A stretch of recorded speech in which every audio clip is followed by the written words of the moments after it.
안녕하세요. 오늘 저희가 살펴볼 자료는 페이팔의 3분기 실적 발표입니다. 특히 이번에는 최고 재무 책임자 CFO죠. 제이미 밀러가 발표한 해신 내용에만 딱 집중해서 그 의미를 파헤쳐 보려고 합니다. 네, 안녕하세요. 네, 뭐 CEO 발언이나 복잡한 질의응법 이런 건 빼고요. 오직 CFO가 제시한 숫자와 분석, 이걸 통해서 페이팔의 현재 재무 상태, 또 미래 방향을 명확하게 짚어보는 시간이 될 겁니다. 네, 좋은 접근인 것 같습니다. 아무래도 CFO 발표가 회사의 재무 건전성이나 운영 효율성, 이런 걸 가장 직접적으로 보여주니까요. 그렇죠. 오늘 이 자료를 통해서 페이팔의 그 핵심 성과 지표들이 지금 어떻게 움직이고 있는지, 그 배경에는 뭐가 있는지, 또 앞으로 계획은 어떤지 좀 깊이 있게 들여다보겠습니다. 여러분께서 페이팔의 현주소를 객관적인 수치로 이해하시도록 돕겠습니다. 좋습니다. 그럼 바로 본론으로 들어가 보죠. 페이팔 3분기 실적, CFO는 어떻게 평가했나요?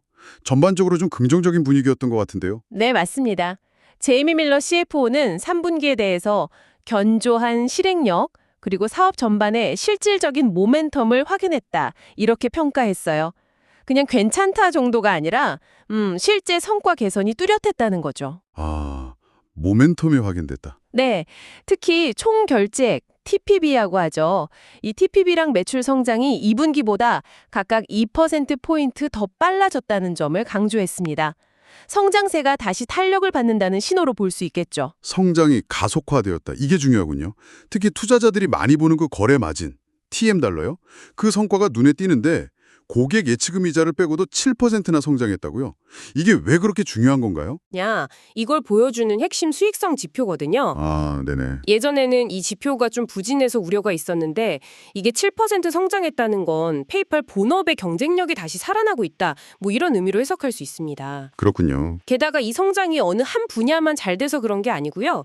신용사업이 좋았고 브랜드 체크아웃 기여도 늘었고 또 PSP, 그러니까 결제 처리 서비스 수익성도 개선됐고 벤모 수익화 노력 같은 여러 부문에서 동시에 나타났다는 점, 이걸 CFO가 강조했습니다. 아, 여러 군데서 다 좋아졌군요. 네, 물론 분기 중에 거래 손실이 좀 늘어난 건 일부 마이너스 요인이긴 했지만요. 전반적인 성장 동력이 다각화됐다는 건 굉장히 긍정적인 신호입니다. 여러 엔진이 같이 돌기 시작했다. 이런 말씀이시네요. 확실히 예전하고는 좀 다른 모습인데요. 그럼 비계획입 기준 주당 순이익, EPS도 12% 늘었다고 했는데 여기서 비계획입 기준이라는 건 어떤 의미일까요? 이익 증가는 뭐 덕분이었나요? 그 비계획입 EPS는요. 일반적인 회계 기준 계획상의 일회성 비용이나 뭐 특정 항목들을 제외하고 회사의 핵심적인 지속적인 영업 성과를 보여주려고 따로 계산하는 수치입니다. 아하, 투자자들이 보통 회사의 꾸준한 수익 창출 능력을 볼 때 자주 참고하죠. 이 비계획입 EPS가 12% 증가했다는 건 뭐 금리가 낮아서 수익이 줄어드는 그런 부정적인 요인이 있었음에도 불구하고요. 핵심 영업 활동에서 이익이 늘었고 또 꾸준히 자사주 매입한 효과, 그리고 생각보다 세율이 유리하게 작용한 덕분이다. 이렇게 CFO가 설명했습니다. 그렇군요. 일회성 요인을 빼고 봐도 실질적인 이익 창출 능력이 좋아졌다. 이런 뜻이네요. 현금 흐름은 어땠어요? 이익이 늘어도 실제 현금이 잘 돌아야 안심이 되잖아요. 아, 좋은 질문이십니다. 조정 잉여 현금 흐름, Adjusted Free Cash Flow라고 하죠. 이것도 아주 탄탄했습니다. 이게 뭐냐면 회사가 영업으로 벌어들인 현금에서 설비 투자 같은 걸 빼고 진짜 자유롭게 쓸 수 있는 현금을 의미하는데요. 네. 후불 결제, 페이레이터 서비스 관련해서 채권 발생이랑 매각 시점 차이, 이걸 조정한 기준으로 보면 3분기에만 23억 달러, 올해 들어서는 총 43억 달러의 현금을 만들어냈습니다. 그러니까 기업 운영 안정성이나 미래 투자를 위한 실탄이 충분히 확보되고 있다. 이걸 보여주는 거죠. 재무적으로는 확실히 좀 안정적인 흐름인 것 같네요. 그럼 이제 고객 쪽으로 한번 넘어가 보죠.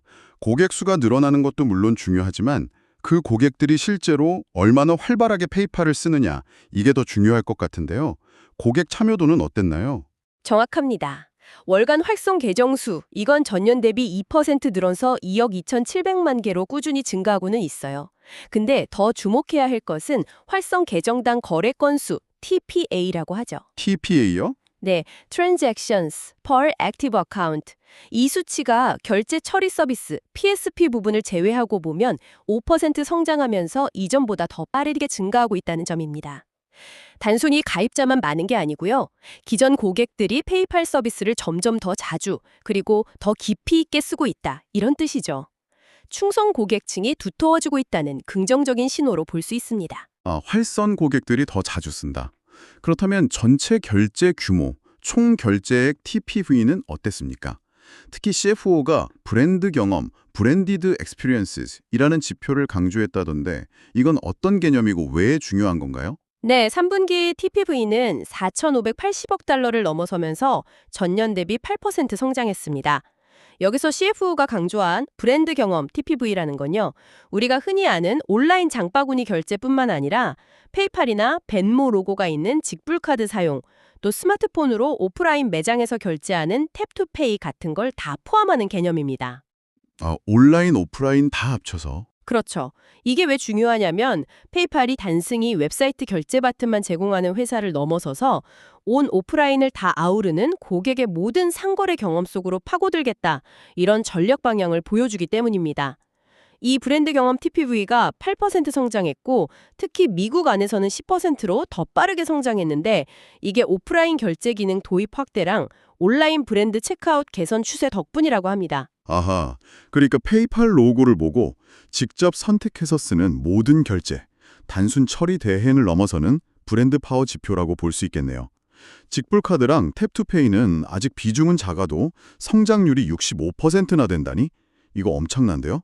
네, 성장세가 정말 가파르죠. 벤모 앱을 통한 결제액, 벤모 TPV 역시 14% 성장하면서 다시 속도를 내고 있고요. 이런 부분들이 앞으로 페이팔의 새로운 성장 동력이 될 수 있다는 기대감을 주는 거죠. 네네. 반면에 그 전통적인 온라인 전용 브랜드 체크아웃 거래량은 통화 영역을 빼고 보면 5% 성장했습니다. 아시아 기반의 큰 온라인 쇼핑몰들의 미국 공세는 좀 주춤해졌지만 분기 후반으로 가면서 유럽이랑 미국 소비자들의 씀씀이가 좀 줄어든 영향이 있었다고 합니다. 소비 심리가 좀... 네. 전반적으로 보면 결제 건수는 늘었는데 건당 평균 결제 금액, 소위 장바구니 크기는 줄어드는 경향이 나타났고 이게 10월까지도 좀 이어지고 있다고 하네요. 소비 심리 위축이 여기서도 느껴지네요. 그래서 페이팔은 이런 외부 환경보다는 자기들이 통제할 수 있는 부분, 예를 들면 사용자 경험 개선이나 생체 인증 도입 같은 내부 역량 강화에 더 집중하겠다 이런 건가요? 맞습니다. 외부 환경은 예측하기 어렵지만 서비스 경쟁력 강화는 스스로 할 수 있는 거니까요. 특히 나중에 결제하기, BNPL 서비스랑 벤모로 결제하기 기능은 각각 40%, 20%라는 굉장히 높은 성장률을 기록하면서 시장 점유율을 빠르게 늘려가고 있습니다. 와, 40%, 20%요? 네. 그래서 CFO는 이 성과를 바탕으로 4분기부터는 이런 잘 되는 서비스들을 더 강화하기 위한 투자를 시작할 거다. 이렇게 밝혔습니다. 잘 되는 분야에 집중 투자해서 격차를 더 벌리겠다는 전략이죠. 결제 처리 서비스 PSP 부분도 성장세가 회복됐다는 점도 좀 흥미롭네요. 상반기 2%에서 3분기 6%로 빨라졌는데 단순히 양만 늘린 게 아니라 수익성 있는 성장에 집중했다고요? 네. 그 PSP는 페이팔이 다른 온라인 판매자들의 결제 시스템을 대행해주는 사업인데요. 예전에는 시장 점유율을 늘리려고 수익성이 좀 낮은 거래도 많이 유치했었는데 이제는 좀 건전하고 질 좋은 성장의 우선순위를 두면서 접근 방식을 바꾼 겁니다. 전략을 바꿨군요. 그렇죠. 그 결과 성장률도 회복하고 수익성도 개선되는 효과를 보고 있다는 설명입니다. 앞으로도 수익성 높은 신규 고객 유치, 기존 고객 관리 강화, 또 부가 서비스 연동 확대 이런 걸 통해서 이 부문 성장을 이어갈 것으로 기대하고 있습니다. 성장의 질을 중요하게 보기 시작했다. 네, 알겠습니다.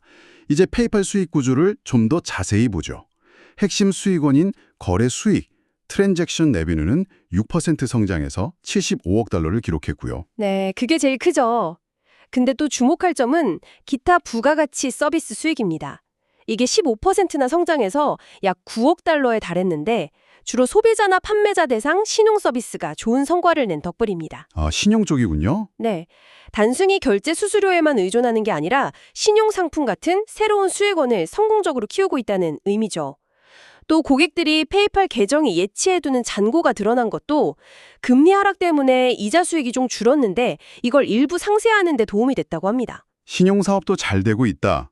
관련해서 CFO가 자산 경량화, 밸런스 시트 라이트 이걸 언급하면서 미국 후불 결제, BNP의 채권 일부를 외부에 팔았다.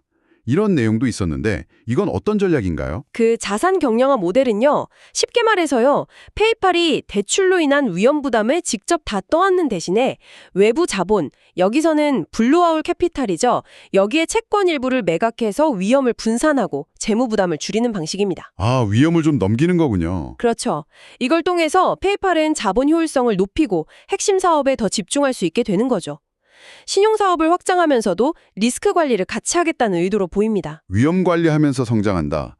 그런데 거래 수수료율, 트랜잭션 테이크 레이트, 그러니까 전체 결제액 대비 수수료 수익 비율은 1.64%로 좀 떨어졌다고요.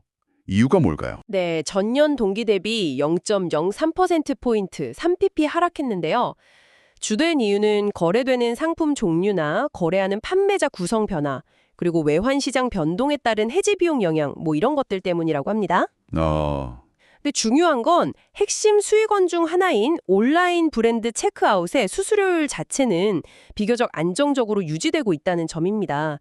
전체 평균은 약간 내려갔지만 핵심 영역의 수익성은 잘 지키고 있다. 이렇게 볼 수 있습니다. 앞서 말한 그 TM달러 7% 성장에는 여러 요인이 섞여 있었군요. 특히 8월에 독일에서 서비스 중단 사태 있었잖아요. 그것 때문에 손실 충당금 늘어난 게 1.5%포인트 정도 부정적 영향을 미쳤고, 반대로 블루아울의 채권 판고는 1% 미만으로 긍정적 영향을 줬다고요. 이런 일회성 요인을 빼면 실제 추세는 더 좋을 수도 있겠네요. 맞습니다. CFO도 그 점을 언급하면서 서비스 중단 관련 손실 영향을 제외하면 실제 거래 손실률은 지난 분기보다 개선되었다고 설명했습니다. 한편 거래와 직접 관련 없는 운영 비용, 넌 트랜잭션 오펙스는 6% 증가했는데요. 네. 이건 비용 절감을 위해 노력하면서도 아까 말씀드린 BNPL 강화 같은 핵심 성장 분야에는 투자를 아끼지 않고 있다는 걸 보여줍니다. 무조건 허리띠만 졸라매는 게 아니라 성장을 위한 투자는 계속하겠다, 이런 의지를 엿볼 수 있죠. 비용 관리와 성장 투자 사이에서 균형을 잡으려는 노력이 보이네요. 자, 이제 자본 배분 전략으로 넘어가 볼까요? 페이팔이 드디어 배당금 지급을 시작한다. 이런 소식이 있던데요. 성장주 이미지가 강했는데 주주들한테 현금을 직접 돌려준다. 이것 좀 의미 있는 변화 같아요. 네, 상당한 변화죠. CFO는 이게 기존의 자사주 매입 프로그램을 보완하는 거고 장기적인 관점에서 규율 잡힌 자본 배분 전략의 일환이다. 이렇게 설명했습니다. 아, 보완이다. 네, 즉 성장을 위한 투자와 주주 환원 사이에서 균형점을 찾아가겠다. 이런 의지의 표현입니다. 목표는 잉여 현금 흐름의 약 70에서 80%를 주주에게 돌려주는 건데 이 중 대부분은 여전히 자사주 매입에 사용될 거라고 하고요. 배당금은 순이익의 약 10% 수준에서 시작할 예정입니다. 자사주 매입이 중심인 건 유지하되 배당이라는 새로운 환원 방식을 추가하는 형태죠. 3분기에만 15억 달러어치 자사주 매입했고 최근 1년 동안 총 57억 달러를 매입했다니 주주 환원 규모가 상당하네요. 이런 배당이랑 자사주 매입을 할 만큼 재무 상태도 튼튼한가요? 네, CFO가 그 점을 강조했습니다. 3분기 말 기준으로 페이팔이 보유한 현금 및 투자 자산이 14억 달러에 달하는 반면에요. 부채는 11억 달러 수준입니다. 현금이 더 많네요. 그렇죠. 빚보다 현금이 더 많은 상태죠. 따라서 성장을 위한 투자 자금을 투입하면서 동시에 배당 지급이나 자사주 매입 같은 주주 환원에 실행할 충분한 재정적 여력이 있다. 이렇게 자신감을 보였습니다. 재무 건전성은 확실해 보입니다. 자, 그럼 마지막으로 제일 궁금한 부분이죠. 향후 전망. 3분기 실적이 좋았으니까 연간 전망치도 올렸을 것 같은데요. 네, 예상대로입니다. 3분기 실적 호조를 반영해서 연간 거래 마진, TM 달러랑 빚 GAAP EPS 전망치를 모두 높였습니다. 오, 연간 TM 달러는 기존 전망치보다 높은 15억 4,500만 달러에서 15억 5천만 달러 사이. 이게 5에서 6% 성장이고요. 이자 수익 제외 기준으로는 6에서 7% 성장을 기대합니다. 빚 DAAP EPS 역시 상향 조정돼서 5.35달러에서 5.39달러 봄이 15에서 16% 성장을 제시했습니다. 연간 약 60억 달러 규모의 자사주 매입하고 60억에서 70억 달러의 조정 잉여연금 흐름 창출 전망은 그대로 유지했고요. 연간 전망은 밝군요. 그런데 4분기 전망은 조금 다른 것 같아요. 매출은 중간 한 자릿수 성장을 예상하는데 TM 달러는 40억 2천만에서 41억 2천만 달러. 중간값 기준으로 보면 약 3.5% 성장으로 제시됐어요. 이자 제외 기준 TM 달러 성장률도 약 5%고요. 이게 연간 누계 성장률, 아까 7%라고 하셨죠? 그것보다는 좀 낮아 보이는데 특별한 이유가 있나요? 3분기까지 잘 가다가 4분기에 갑자기 속도를 좀 늦추는 걸까요? 아, 네. CFO가 몇 가지 이유를 설명했는데요. 첫째는 작년 4분기에 신용사업 성과가 워낙 좋았기 때문에 올해 4분기에는 전년 동기 대비 비교 기준이 높아서 성장률 수치가 상대적으로 좀 낮아 보일 수 있다는 점입니다. 이걸 기저효과라고 하죠. 아, 기저효과. 네. 둘째는 아까 이야기했듯이 BNPL 같은 주요 성장 동력에 대한 투자를 4분기부터 본격적으로 늘릴 계획입니다. 근데 이 투자 중 일부는 회계 처리 방식상 매출에서 바로 빼는 항목, 그러니까 컨트라 레베뉴로 기록될 수 있어서 단기적으로 TM달러 수치에 영향을 줄 수 있습니다. 장기 성장을 위한 투자니까 너무 부정적으로만 볼 건 아니다. 이런 뉘앙스였고요. 네네.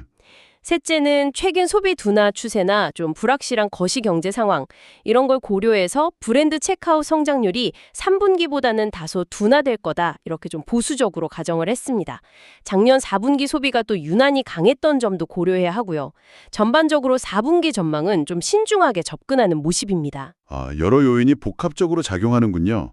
단기적인 숫자보다는 좀 장기적인 그림을 봐야 한다 이런 거네요. 운영비용 오펙스는 4분기에 낮은 한 자릿수 증가, 연간으로는 약 3% 증가, 4분기 비갭 EPS는 1.27에서 1.31달러, 7에서 10% 성장을 예상하는군요. 네, 그렇습니다.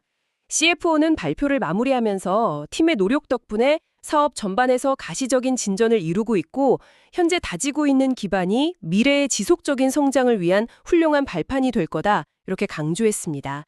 현재 성과에 안주하지 않고 미래를 위한 준비를 착실히 하고 있다는 메시지를 전달한 셈이죠. 네, 오늘 페이팔 3분기 실적 중 CFO 발표 내용을 집중적으로 분석해 봤는데요. 요약하자면 다양한 성장 동력을 바탕으로 견조한 재무 성과를 내고 있고 특히 브랜드 경험 강화, 벤모 성장, 그리고 결제 처리 사업의 수익성 개선 등 여러 영역에서 긍정적인 변화가 나타나고 있다. 이 점이 확인됐습니다. 네, 맞습니다. 고객들의 서비스 이용은 더 활발해지고 있고 수익성을 높이려는 노력도 결실을 맺고 있는 것 같아요. 여기에 배당금 지급이라는 새로운 주주하는 정책과 함께 미래 성장을 위한 투자 확대 계획까지 밝혔죠.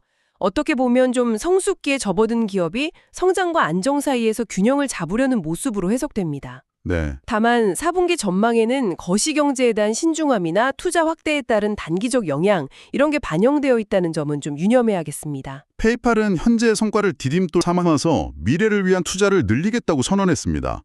이 지점에서 여러분께 질문 하나 드리고 싶습니다.